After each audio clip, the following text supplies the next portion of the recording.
जय हिंद साथियों, मैं सौरभ सिंह एक बार फिर से स्वागत करता हूं आपके अपने परिवार एडवांस क्लासेस पर। कैसे हो आप सभी? उम्मीद है आज तो बेहतरीन होंगे। तो आज की इस क्लास के अंदर हम लोग पढ़ रहे हैं इलेक्ट्रिसिटी, और इलेक्ट्रिसिटी के अंदर जो चैप्टर है वो है किरचॉफ्स लॉ। ठीक है, तो हमारी एक क्लास हो चुकी है, तो जिन बच्चों ने नहीं देखी है तो उसको जाके देखिए, जिसके अंदर मैंने आपको सभी प्रकार के सेल की जानकारी दी है कि सेल क्या होते हैं, लेक्लांसी सेल क्या होता है, हमारा इलेक्ट्रिक सेल क्या होता है, गैल्वेनिक सेल क्या होता है, डेनियल सेल क्या होता है, इन सभी बातों की मैंने वहां पे चर्चा की है। और आज हमारी सेकंड क्लास है, इसके अंदर हम लोग जानेंगे यहाँ के इस टॉपिक में जो हमारा टॉपिक थोड़ा छूट गया था, उस दिन इलेक्ट्रिसिटी चली गई थी जिसकी वजह से हमारा टॉपिक छूट गया था, तो उस टॉपिक को आज इस क्लास के अंदर हम लोग कंटिन्यू करेंगे। तो चलिए, उससे पहले मैं आप लोगों को थोड़ा पिछली क्लास का थोड़ा सा बताना चाहूंगा कि आप लोगों को पता है प्यारे बच्चों कि अगर सबसे पहले अगर मैं बात करूं यहाँ पे, कल मैंने उस दिन आपको एक फॉर्मूला पढ़ाया था, वो फॉर्मूला क्या था उसको हम लोग यहाँ पे देख लेते हैं। ठीक है, उसको हम लोग यहाँ पे देख लेते हैं। तो फॉर्मूला क्या आया था हमारा, तो ये निकल के आया था V इक्वल टू, फॉर्मूला निकल के आया था हमारा V equal to E minus I R. ये एक फॉर्मूला निकल के आया था हमारे पास। ठीक है, ये हमारे पास एक फॉर्मूला निकल के आया था। अच्छा, अब ये फॉर्मूले के क्या क्या मायने हैं उसको देख लेते हैं।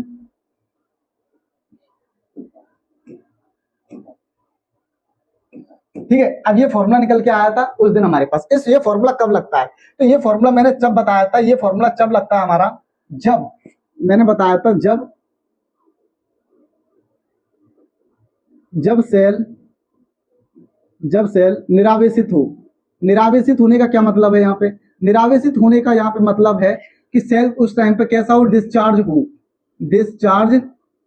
जब सेल डिस्चार्ज होगा उस टाइम पे एनर्जी, यानी डिस्चार्ज होगा उस टाइम पे वो हमको एनर्जी देगा। डिस्चार्ज हो अर्थात सेल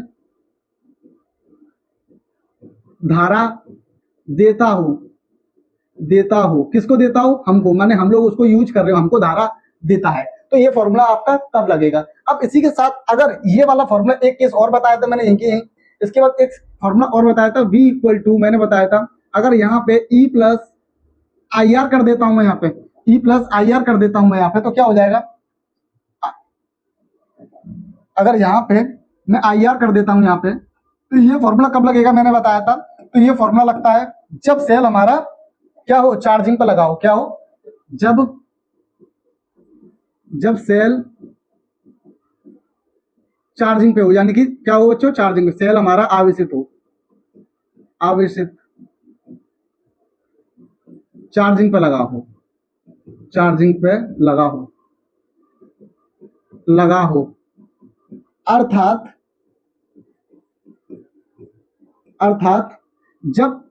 सेल धारा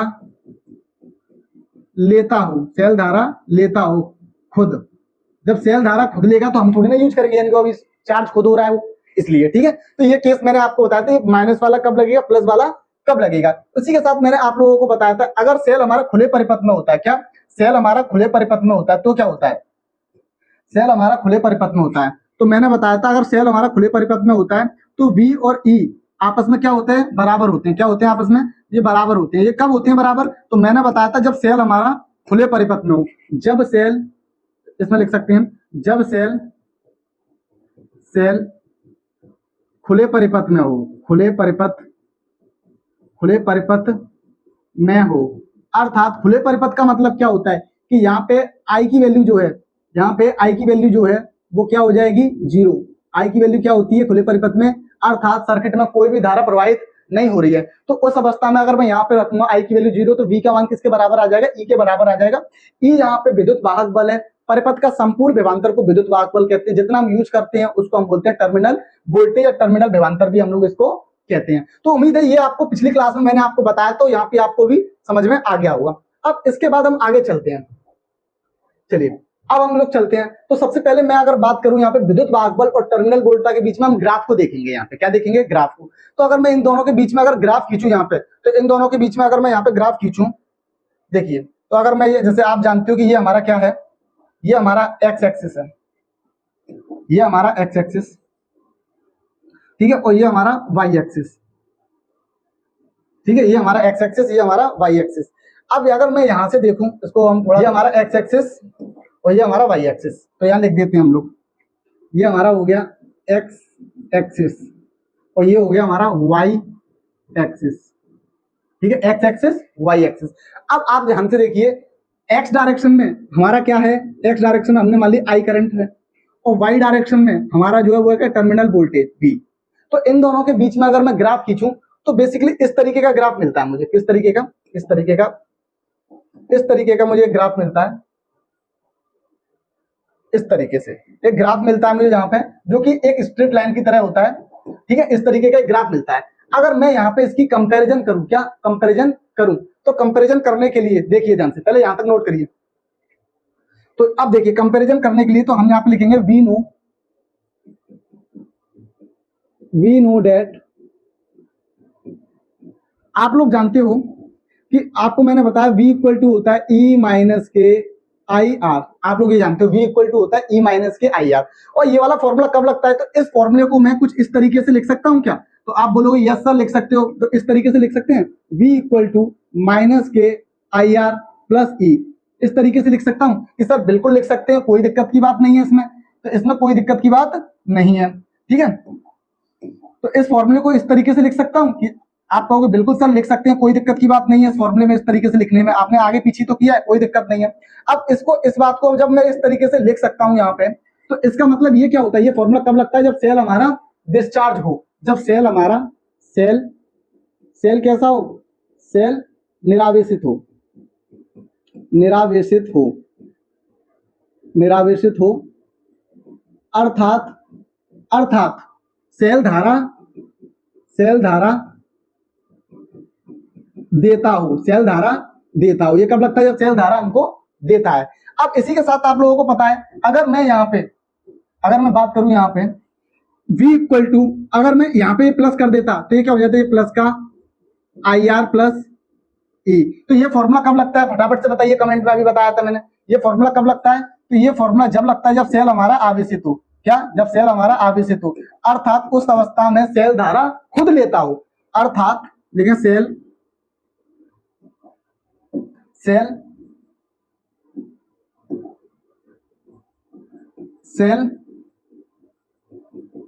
धारा खुद लेता हो, अर्थात चार्जिंग पे लगाओ, ठीक है, इस तरीके से। तो ये फॉर्मूला तब लगेगा। अगर मैं इसको कंपैरिजन करूं, इसकी अगर मैं कंपैरिजन करूं बच्चों, इसको मैंने मान लो कंपैरिजन कर दिया, मैंने इसका कंपैरिजन कर दिया y बराबर mx प्लस c से इसका कंपैरिजन किया। अब इसके रेखा के समीकरण से मैंने इसको कंपैरिजन किया, तो ये क्या निकल के आया। अब देखो ध्यान से, आप मैं अगर यहां से बोलूं कि सर y एक्सिस में कौन है, तो मैं आपने बोला सर y एक्सिस,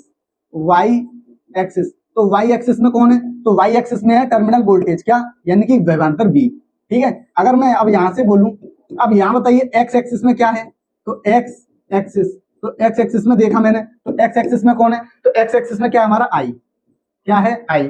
तो इस तुलना से अगर करूं, y एक्सिस में हमारा क्या निकल के आ गया, V निकल के आ गया है, x एक्सिस में हमारा क्या निकल के आया, I निकल के आया। तो यहाँ पे m की तुलना किससे हो सकती है, तो आपको साफ साफ दिख रहा है यहाँ पे कि m की तुलना जो हो रही है वो किससे हो रही है, तो m की तुलना यहाँ पे हो रही है R से, किससे हो रही है, R से, और R यहाँ पे क्या है, आंतरिक प्रतिरोध। तो यहाँ से अगर मैं इसकी स्लोप निकालू, तो स्लोप क्या होता है, tan theta equal to n equal to R। तो ये क्या होता है, हमारा स्लोप होती है, ये हमारी क्या है, स्लोप है। तो ये हमारी क्या निकल के आ गई, स्लोप निकल के आ गई। उम्मीद है कि ये आपको ग्राफ समझ में आया होगा, ठीक है। तो ये हमारा स्लोप निकल के आ गया। अगर मैं टर्मिनल वोल्टेज और धारा के बीच में अगर ग्राफ खींचूं, graph between terminal voltage and electric current, तो देन वो किसको रिप्रेजेंट करेगा, उसकी जो स्लोप है वो इंटरनल रेजिस्टेंस को रिप्रेजेंट करेगा, आंतरिक प्रतिरोध को रिप्रेजेंट करेगा। तो ये वाली बात आपको याद रखनी है। चलिए अब यहां से हम आगे चलते हैं। अब मैं बात करता हूं आगे, अब हम सर्किट में, चलिए परिपथ में हम लोग धारा देख लेते हैं, ठीक है। तो परिपथ में धारा देखने से पहले अब देखिए ध्यान से, आप लोग क्या जानते हो, तो मैंने अभी आपको बताया, आप लोग क्या जानते हो, यहां पे लिखेंगे। तो आप लोग जानते हो वी नो दैट, आप लोग जानते हो वी नो दैट परिपथ से प्रवाहित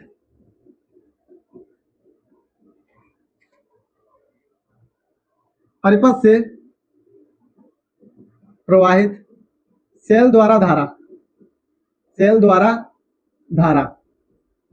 ठीक है। अब परिपथ में सेल द्वारा जो धारा दी जाती है उसका फॉर्मूला क्या होता है, तो अभी मैंने बताया था भैया, तो इसका फॉर्मूला क्या होता है, तो इसका फॉर्मूला मैंने बताया v इक्वल टू होता है ई माइनस के आई आर, ये फॉर्मूला होता है। V equal to E minus के आई आर, ये फॉर्मूला होता है। अब आप लोग जानते हो यहां से ओम के नियम से क्या होता है, तो ओम के नियम से तो V इक्वल टू होता है आई आर, क्या होता है आई आर। यहां पे रख दीजिए भाई, V की वैल्यू दोनों को कंपैरिजन किया तो यहां लिख सकते हैं, इसको डाल दीजिए इक्वेशन नंबर फर्स्ट, इसको डाल दीजिए इक्वेशन नंबर सेकंड, तो लिख सकते हैं समीकरण 1 व 2 की तुलना करने पर, 1 व 2 की तुलना करने पर, अब मैं इनका दोनों का कंपैरिजन किया करने पर, जब इन दोनों का मैंने यहाँ पे तुलना किया तो तुलना करने के बाद क्या निकल के आया भाई, तो ये निकल के आया I R equal to E minus के आई आर। ठीक है, अब मैं यहां से अगर आई आर को इधर देखूंगा तो ये किसका हो जाएगा, प्लस का हो जाएगा। तो देखिए आई आर प्लस का small I R equal to निकल के आया ई। अब यहां से कॉमन क्या आया, तो कॉमन निकल के आया आई, क्या निकल के आया कॉमन, यहां से आई निकल के आया, तो आई यहां से कॉमन आया, तो ये क्या capital R plus small are equal to E, ये निकल के आया। अब ये जब निकल के आ चुका है यहाँ पे, ये जब निकल के आ चुका है तो यहां से अगर आई निकालू तो आई बराबर क्या निकल के आएगा, E plus R plus R. तो अब यहाँ पे इनका क्या मतलब है, तो आपको पता है यहाँ पे कैपिटल ई, यहाँ पे क्या है, तो कैपिटल ई का मतलब यहाँ पे है विद्युत वाहक बल, क्या इलेक्ट्रोमोटिव फोर्स। ठीक है, अब मैं यहाँ पे लिख देता हूं, देखिए प्यारे बच्चों, अब यहाँ पे क्या है इसका मतलब, तो इसका मतलब ये है सेलों का कुल विभवांतर अपॉन बाह्य प्रतिरोध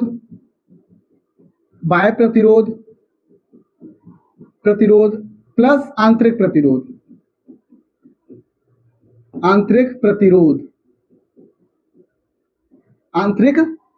तो ये निकल के आ गया यहां से। और आई यहाँ पे क्या है, परिपथ की टोटल धारा, ये क्या है यहाँ पे, तो ये है परिपथ की कुल धारा अर्थात टोटल करंट,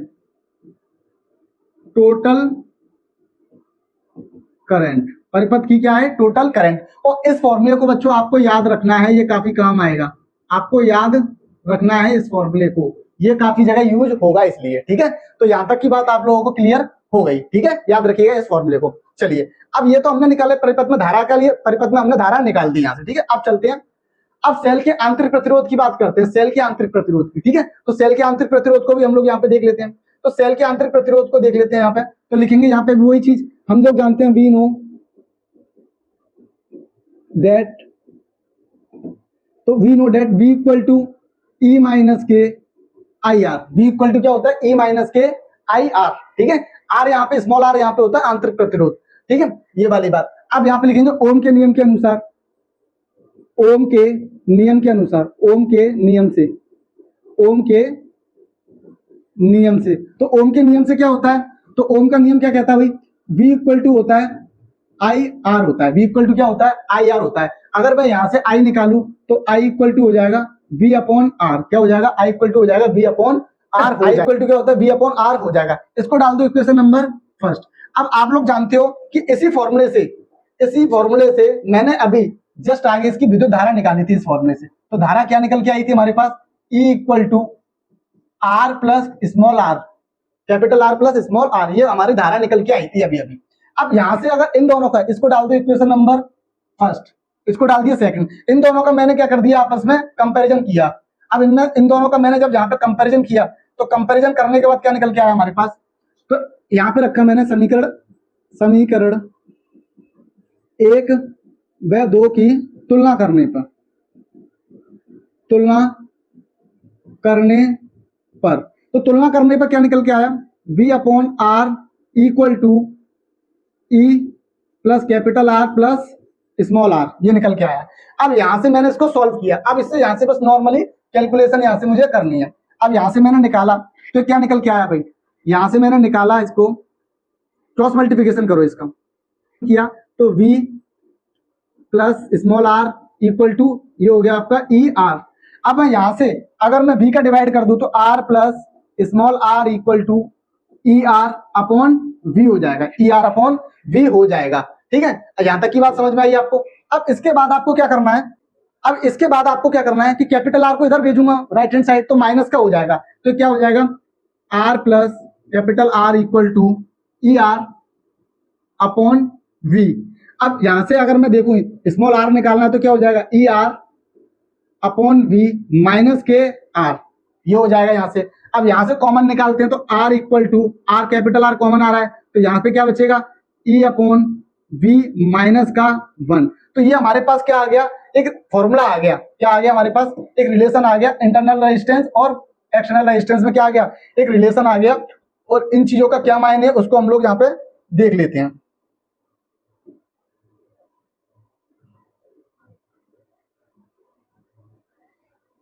चलिए ठीक है, तो चलिए इसकी यूनिट क्या होगी, तो इसकी यूनिट होगी किसमें, ओम में, किसमें ओम, इसकी यूनिट होगी ओम।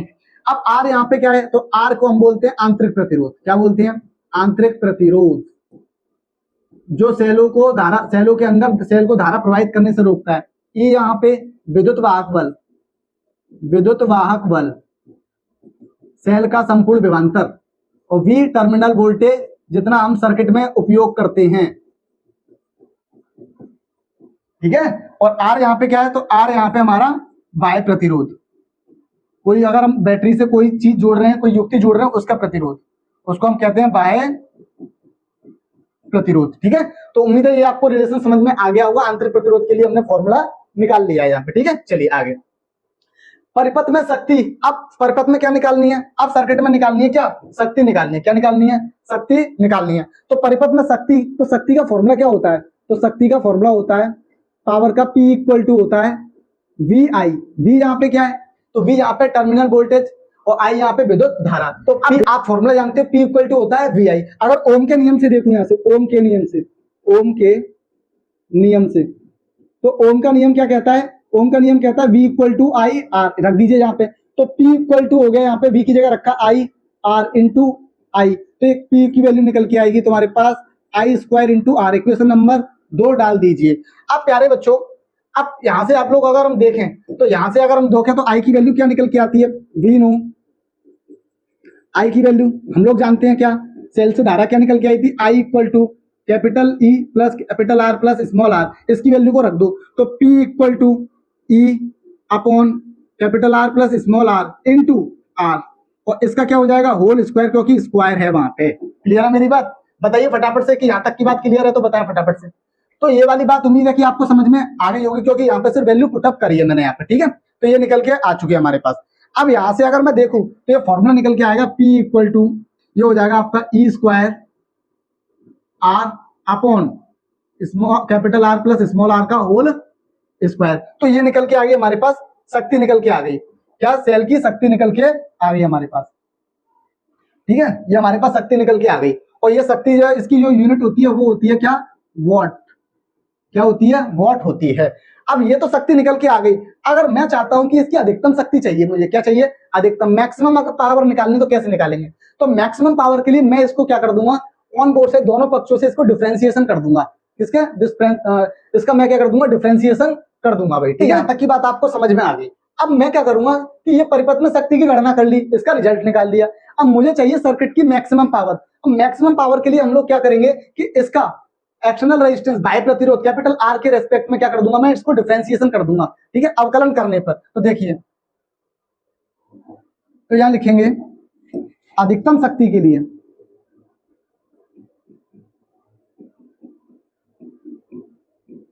अधिकतम शक्ति के लिए मैक्सिमम पावर, मैक्सिमम पावर के लिए हम लोग इसको क्या करेंगे,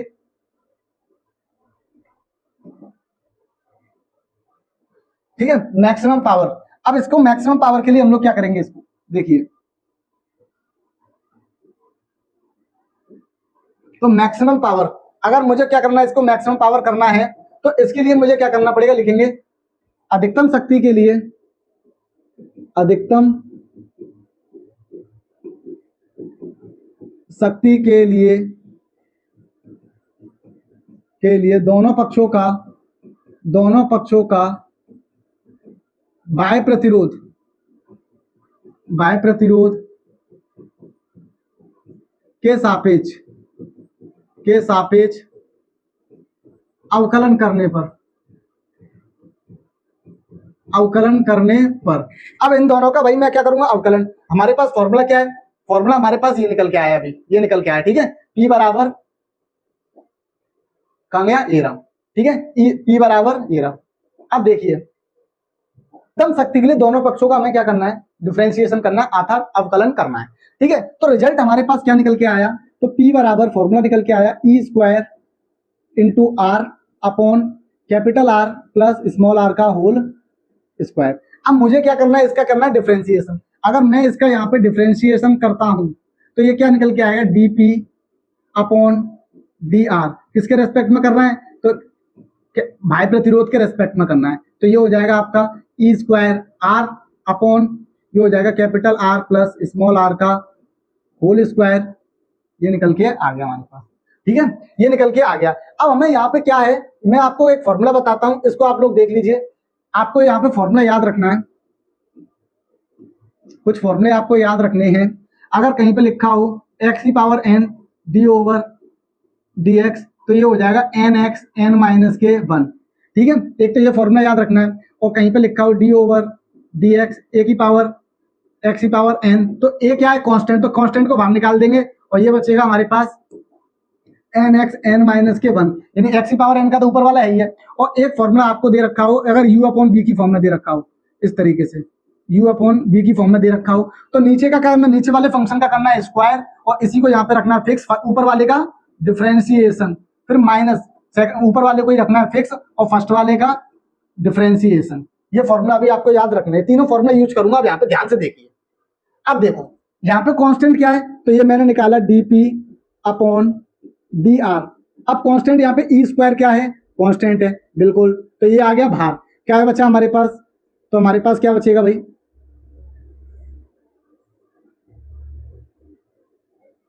ठीक है, E स्क्वायर। अब यहाँ पे बचेगा हमारे पास d ओवर dr, ये बचेगा r upon capital R plus small r का होल स्क्वायर, ठीक है, ये बचेगा। अब यहाँ पे लगाओ फॉर्मूला, अब यहाँ पे लगाना पड़ेगा फॉर्मूला। अभी बताया मैंने फॉर्मूला, फॉर्मूला क्या भाई, तो E स्क्वायर तो वैसा का वैसे ही रखो, ठीक है। नीचे वाले फंक्शन का स्क्वायर, ये किसका काम कर रहा है, तो बेसिकली ये किसका काम कर रहा है, ये कर रहा है हमारा, ये कर रहा है हमारा u का, ये काम कर रहा है v का, तो v का स्क्वायर और इसका स्क्वायर है, तो पहले क्या हो जाएगा r प्लस कैपिटल R का होल स्क्वायर पहले से, तो इसके हो जाएगी होल पावर 4। और v को फिक्स रखते हैं, तो v की वैल्यू क्या है हमारे पास, r प्लस स्मॉल r का होल स्क्वायर, तो इसको यहाँ रख दो r प्लस स्मॉल r का होल स्क्वायर, ठीक है, पहला फंक्शन फिक्स, ठीक है। अब उसके बाद सेकंड ऊपर वाले फंक्शन का क्या करते हैं, डिफरेंशिएशन करते हैं। ऊपर वाले फंक्शन का क्या करते हैं, डिफरेंशिएशन, तो ऊपर वाला फंक्शन क्या है r, तो इसका करेंगे डिफरेंशिएशन, तो ये हो जाएगा dr अपॉन dr, क्योंकि r के रेस्पेक्ट में कर रहे हैं, फिर माइनस, फिर इसी वाले फंक्शन को क्या रखते हैं, फिक्स रखते हैं, तो r, और उसके बाद ये जो नीचे वाला फंक्शन है इसका करते हैं डिफरेंशिएशन, तो d upon dr capital R plus small r का होल स्क्वायर, तो ये निकल के आया, ठीक है भाई, यहां तक की बात। अब भाई यहां से करेंगे, देखिए डिफरेंशिएशन करेंगे, तो ये तो बिल्कुल वैसा का वैसे dr बाई dr, ये क्या हो गया, 1 कैंसिल होकर 1 हो जाएगा, अगर रेस्पेक्ट में करेंगे भी तो ये निकल के आएगा हमारे पास, तो ये निकल के आएगा हमारे पास dP upon dr equal to E square, और यहाँ पे क्या बचा, r प्लस कैपिटल R का होल स्क्वायर, ठीक है। और यहाँ पे क्या था बच्चों, तो यहाँ पे था dr अपॉन dr, मैं एक बार लिख देता हूं यहाँ पे माइनस r, और ये था d upon dr r plus small r का होल स्क्वायर, और नीचे था इसकी r प्लस के स्मॉल r का होल पावर 4, ये निकलता, ठीक है। तो dP upon dr, E square तो वैसा का वैसा ही, ठीक है, और ये आपका capital R plus small r का होल स्क्वायर, इसके r के रेस्पेक्ट में, तो ये हो गया 1 माइनस r। अब इसका अगर डिफरेंशिएशन करता हूं मैं यहाँ पे, तो पावर आगे आएगी, तो ये 2 आ गया, और ये आ गया small r plus capital R plus small r, फिर 2 की पावर -1, nx n माइनस 1 वाला फॉर्मूला लगाया मैंने यहाँ पे। ये r प्लस स्मॉल r की होल पावर 4, ये वैसी की वैसी रही, ठीक है। अब इसको सिंप्लीफाई करते हैं, तो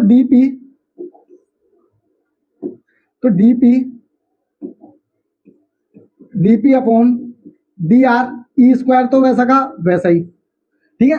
अब ये वाले देखिए, यहां से capital R plus small r का whole power 1 square, sorry, minus ये हो गया आपका 2r, और ये हो गया आपका r प्लस स्मॉल आर की पावर, ये तो 1 ही हो गया, इसकी पावर 1, और ये हो गया आपका capital R plus small R की होल पावर 4। अब इसमें से कॉमन क्या आ रहा है, आपको r plus R small R में से एक कॉमन आ रहा है, तो कॉमन निकाल दिया मैंने यहाँ पे, तो ये क्या बचा हमारे पास, ठीक है, ये क्या बचा हमारे पास, dp upon D R equal to E square, और इसमें से कॉमन निकाल दिया, तो हमारे पास क्या बचेगा, r प्लस माइनस 2r, ठीक है, ये बचेगा, और अपॉन में क्या आएगा, r प्लस होल पावर 4, तो dp upon D R equal to E square plus r, इसमें से देखो r प्लस r माइनस के 2r upon r plus small r की होल पावर 4, तो अब यहां से 2r में से r जाएगा तो क्या बचेगा,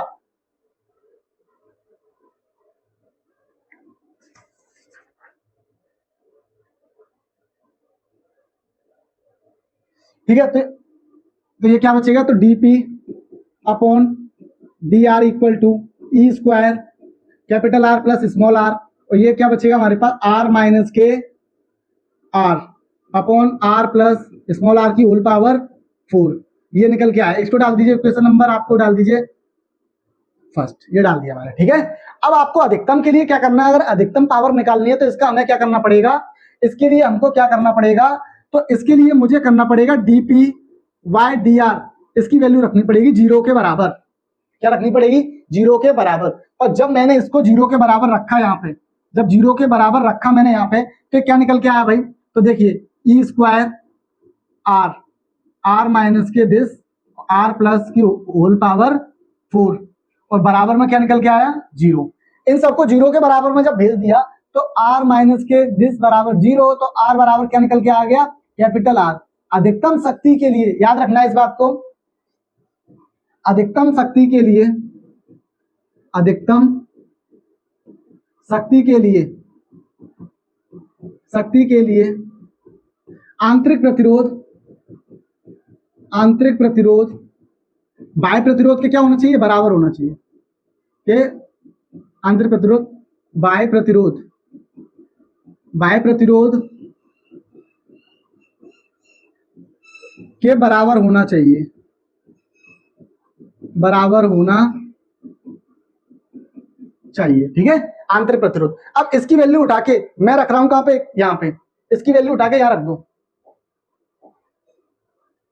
इसकी वैल्यू उठा के हम कहां पे रखिए, यहां रख दो, इसकी वैल्यू उठा के यहां रख दो। जब अधिकतम शक्ति के लिए, अधिकतम शक्ति के लिए, शक्ति के लिए स्मॉल आर किसके बराबर होना चाहिए, कैपिटल आर के, रखो यहाँ पे, तो P बराबर ई स्क्वायर आर अपॉन ये आर प्लस आर का, सॉरी कैपिटल आर के बराबर है ना, होल स्क्वायर, तो क्या निकल के आया, ई स्क्वायर आर अपॉन ये हो गया 2r का होल स्क्वायर, तो ई पी बराबर E square R upon 4r square, और ये कैंसिल होने के बाद हमारे पास p की वैल्यू निकल के आएगी ई स्क्वायर अपॉन 4r, ये बराबर निकल के आएगी। ये होती है अधिकतम शक्ति, ठीक है, ये होती है अधिकतम शक्ति, p बराबर ई स्क्वायर अपॉन 4r, ठीक है। चलिए अब यहां से एक न्यूमेरिकल है, मैं एक न्यूमेरिकल कराना चाहता हूं, देखिए ध्यान से, इसको बताइए फटाफट से, फटाफट से बताइए क्या होगा इसका जवाब। आप कोशिश करिए, कंसेप्ट कराया है इसका। क्या कह रहा है, किसी विद्युत परिपथ में 3 एम्पीयर की धारा 5 मिनट तक प्रवाहित करने पर 12 से जूल कार्य करना पड़ता है, परिपथ में स्रोत विद्युत भागबल ज्ञात करना है। सबसे पहले क्वेश्चन में जो भी आपको समझ आता है उसको लिखो यहाँ पे। तो हमको क्या क्या दिया है भाई, दिया है, क्या क्या दिया है, परिपथ में 3 एम्पीयर की धारा, यानी धारा कितनी दे रखी है, तो धारा I बराबर कितनी दे रखी है, 3 एम्पीयर, 3 एम्पीयर, ठीक है। 5 मिनट तक, यानी समय, समय कितना दे रखा है, समय 5 मिनट, कितना, 5 मिनट, और मिनट को सेकंड में चेंज करेंगे तो 5 × 60, ये हो गया आपका सेकंड में चेंज, ठीक है। अच्छा 12 से जूल कार्य करना पड़ता है, यानी कार्य कितना दे रखा है, कार्य यानी W कितना दे रखा है, 1200 जूल, 1200 जूल। आपको ईएमएफ निकालना है, विद्युत भागफल निकालना है। क्या निकालना है? ईएमएफ निकालना है। बताइए फटाफट से। तो अगर मैं बात करूं इसका फॉर्मूला, तो इसका फॉर्मूला क्या होता है? तो सॉल्यूशन देखते हैं इसका। y यूजिंग आप जानते हो E इक्वल टू क्या होता है? W अपॉन Q होता है। क्या होता है? E इक्वल टू होता है W अपॉन Q। लेकिन Q जो है वो IT की फॉर्म में दे रखा है। किसकी फॉर्म में दे पूछा है इसने? IT की फॉर्म में पूछा है। तो IT की फॉर्म में निकालने के लिए हमें क्या करना पड़ेगा भाई? तो E बराबर क्या करना पड़ेगा? W कितना दे रखा है? 1200, और इसको हम तोड़ देंगे किसमें? IT। Q इक्वल टू होता है IT। सॉल्व करो 1200, I कितना दे रखा है मेरे को? 3 एम्पियर, और ये समय कितना दे रखा है? 5 × 60। हाँ या ना? हाँ या ना? क्लियर है मेरी बात? अब देखिए यहाँ से मल्टीप्लाई 10 से 10 कट गया सीधा सा, तो E इक्वल टू कितना निकल के आया? तो सिंप्लीफाई करूं तो देखिए ये कितना हो गया? E इक्वल टू 12, एक 0 कट गया तो एक ऊपर बचा 120, और ये 3 × 6 × 30, 6 × 30, तो 0 से 0 कट गया और 3 से इसको काटा 4, तो E की वैल्यू जो निकल के आएगी वो निकल के आएगी 4/3 volt. 4/3 volt, this is the answer. ठीक है, चलिए, तो उम्मीद है कि ये वाली क्वेश्चन आपको समझ में आ गया होगा। अब ये वाला क्वेश्चन आप लोग अपने घर से ट्राई करिएगा। ये आपका HW है, ये आपका HW है। तो उम्मीद है कि इस क्लास के अंदर मैंने आपको एक न्यूमेरिकल भी कराया, इसी के साथ मैंने आपको यहाँ पे मैक्सिमम पावर क्या होती है, सेल की पावर क्या होती है, करंट क्या होती है, इंटरनल रेजिस्टेंस क्या होता है, इन सभी बातों को यहाँ पे डिस्कस किया है। तो ये वाली क्लास उम्मीद है आपको समझ में आई होगी। अगर आपको वीडियो अच्छी लग रही है तो वीडियो को लाइक करिए, चैनल को सब्सक्राइब कीजिए और अपने दोस्तों में शेयर कीजिए। ठीक है, तो चलिए फिर मिलते हैं नेक्स्ट क्लास में। थैंक यू, धन्यवाद।